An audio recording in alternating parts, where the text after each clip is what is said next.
In this video, you'll learn how to install Windsurf on your Windows computer.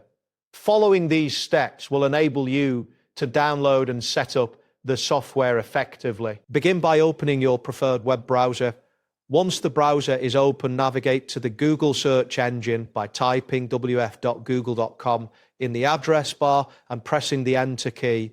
This action will take you to the Google homepage where you can perform your search. Next, in the Google search box, type the term Windsurf and hit the Enter key again. After a brief moment, you'll see a list of search results related to Windsurf. This is where you can find the official site to download the software. After the results load, look through the list and click on the link labeled Windsurf. This should take you to the official Windsurf website.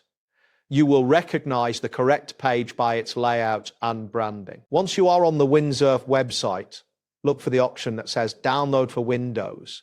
Clicking this link will initiate the download process. Depending on your internet speed and the file size, this may take a few moments. After the download is complete, you should see a confirmation message indicating that the Windsurf editor has been downloaded. Make sure to take note of the download location, as you will need to access it soon. Next, open Windows Explorer on your computer.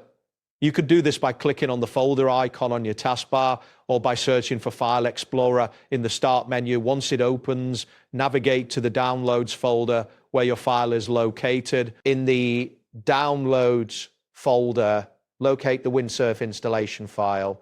Click on it to initiate the installation process.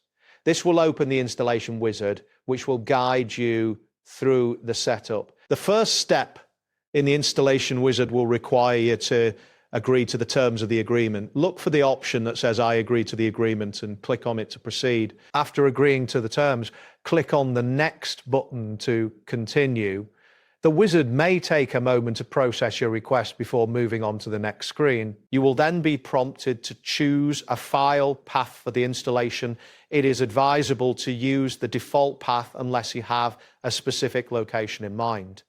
After selecting the desired path, click on Next to continue. Once you have confirmed the file path, you will see an option to click on Install. Clicking this will begin the installation of Windsurf. Please be patient as the installation process may take some time depending on your system's performance. Finally, once the installation is complete, you will receive a confirmation message indicating the successful installation of Windsurf. You can now close the installation wizard and start using the software. That wraps up today's guide. Thanks for watching and catch you in the next tutorial.